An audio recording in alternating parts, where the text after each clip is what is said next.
Hey you guys, welcome back to the channel, and I'm doing the recap on episode 10 of Love Island Australia season 3.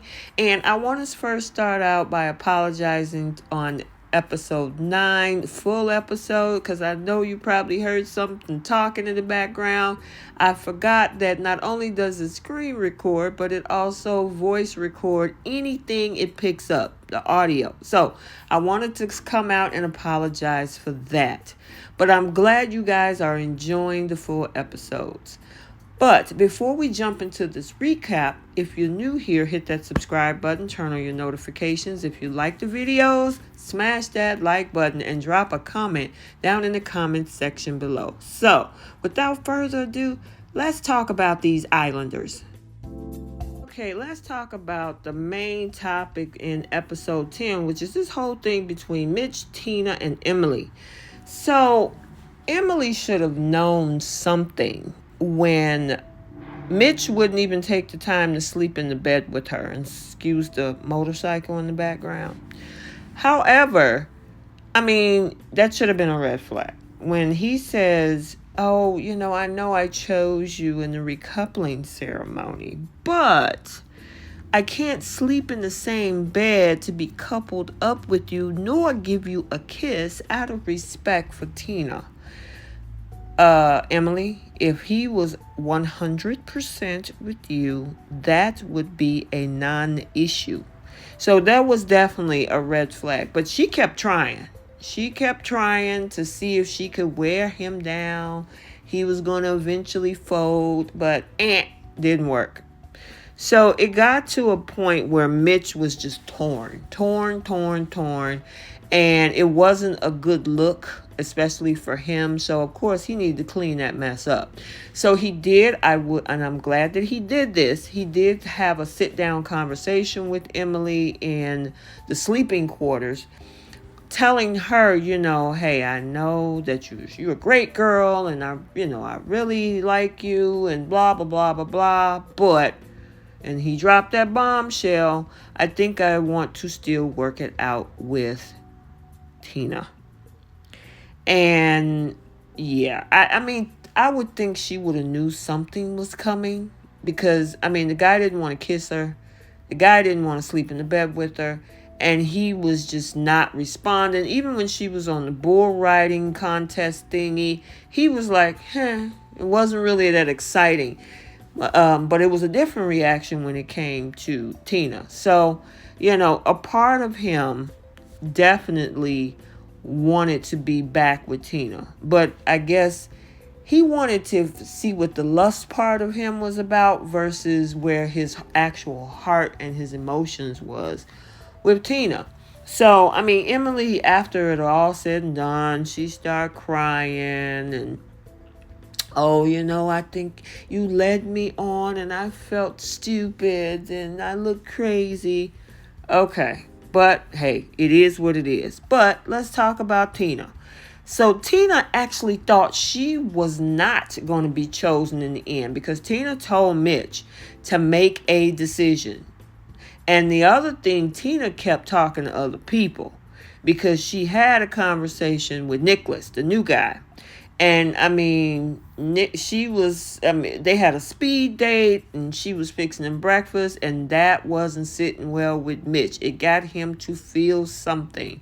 And so I think that was the kicker, because yes, she was upset, but she didn't stop her journey. So, she told him, look, I need to know what's up, because if you don't, I got to move on. I don't have time to wait for you. I want to be with you. And then of course he was going back and forth, which prompted Tina to make a decision.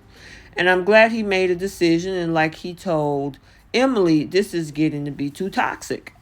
And, and I like how he handled it. Sit one girl down and say, I can't keep going with you, instead of playing both of them. And then he got right back where his heart was, which is Tina. Now, I saw in the comment with a lot of you guys on the full episode from episode 10. If you haven't watched it, go watch it. But you guys are loving the Mitch and Tina coupling. I actually like them as well. And some people even think they may win it all. I actually thought it would have been Lexi and Ryan. But I will say Tina and Mitch is in the running as well.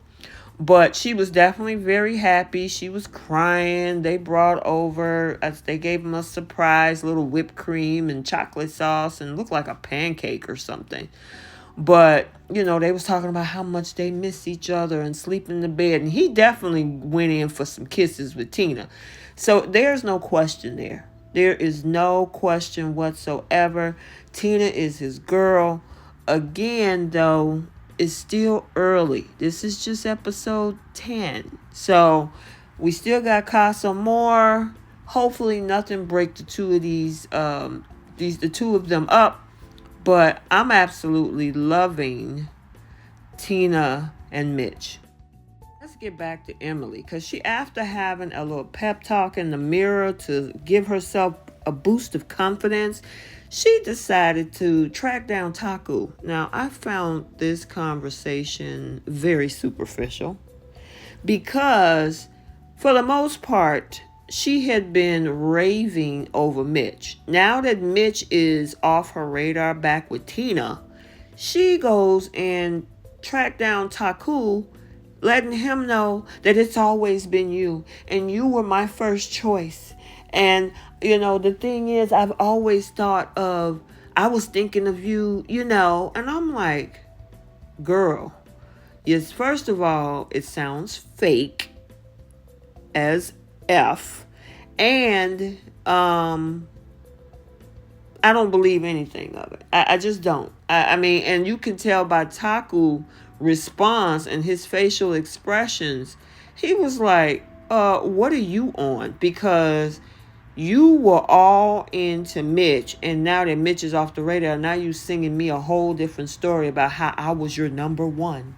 And I thought about you before coming on to the villa, and you were my person. And I'm like, girl. So, I mean, Emily, it's one thing if she went over to Taku and said, you know what? I want to get to know you. I had interest in you too. And if you would like, can we take the time to talk and get to know each other? I think that conversation would have went a lot better.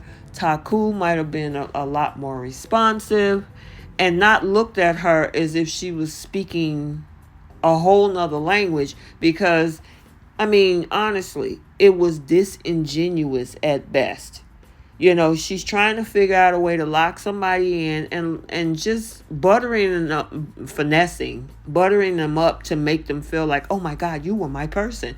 After you jump through hoops of fire to get to Mitch, and when Mitch is like sending you packing, you run to Taku and then tell him this whole story about you my person.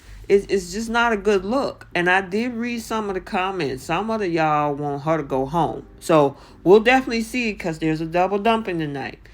Nicolas, let's talk about Nicolas. Now, I will say Nicolas' eyes are piercingly gorgeous. That's all I have to say in regards to that. I mean, his eyes is like the deep blue sea. However, Nicolas is liking to shaking up the villa. Should I say liking to shaking up or like to? Like, he wants to shake up the villa. Part of him shaking up the villa is him getting with Lexi. And he's trying to break up that coupling that Lexi has with Ryan. And Ryan is definitely not feeling it. There is also Courtney. Remember, Nicolas is in Courtney camp too. And Courtney is trying to solidify that down. She's like, he ain't going nowhere. I know he like Lexi, and he's eyeballing her. But nope, he's mine. I'm not even worried about it. And I'm like, I don't know. I think if Lexi was actually open to him, because I know I read some of you guys' comments. You guys were saying, some of you, that Lexi was hoping to be picked, because remember, there was a recoupling by Nicolas and Zoe at the end of episode 10. But I don't know. She told Nicolas several times, you better stay away from me. So I don't know if she was being silly or giving mixed messages, but I didn't see what some of you guys saw. So let me know. But Nicholas, I think his better connection is with Courtney. I mean, they vibe over, I think it was chocolate and something else. I forgot it was. And I think Nicholas is just trying to be messy when it comes to trying to break up the Ryan Lexi coupling. And it's just for fun. And I mean, it's like, I don't know. I think he needs to just leave it be and figure out what's going on with Courtney. Because Lexi looked like she's sold. I think she even told Ryan that, all of her eggs is in that basket. So I don't think she's going anywhere, so he can forget it. Zoe is so silly. I saw her throughout the episode 10 in certain clips, just bouncing around, being silly, being goofy. Now, she did make a connection with Chris, because remember, Chris was with Rachel. Now, guys, I did see on Instagram that Rachel originally was hoping to get back with him outside of the villa. And then I think she backtracked in another clip later yesterday and says there's no way she's going back with Chris.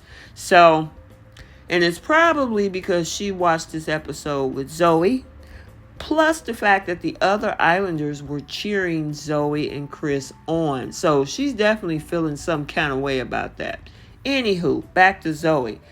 But I honestly think that it's something worth exploring. I actually thought Chris and Rachel had a better connection, but they did have ups and downs because there's a lot of insecurities and some emotional instability on that side of Rachel. She said it herself. So this is just not me saying whatever. She said that. I think she even called herself a sociopath. I don't know, because she has these insecurities and things, and she self-sabotages relationships. So maybe that wouldn't have been a good combination for Chris. But obviously Chris is definitely now feeling Zoe within 24 hours of Rachel leaving.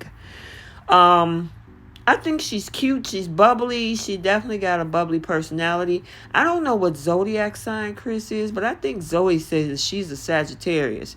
So, one thing about them is that they are free spirits. They like to have fun. They enjoy socializing. They'll settle down when they choose to settle down. So, I need to figure out what Chris's zodiac sign. If somebody knows, drop it down in the comment section, because I'm curious to see how this is going to match. And the only reason I bring up her zodiac sign, because she mentioned it several times in episode 10. I'm a Sagittarius. I'm a Sag. And I'm like, okay. So we'll definitely see. And she did end up coupling up with Chris at the end of the episode, as well as Nicholas coupling up with Courtney. So we'll definitely see what happens. Tonight in episode 11, there is a double dumping. So we're definitely looking forward to that. So I hope you enjoyed this video. Like, comment, and subscribe. And we will definitely see you in the next one.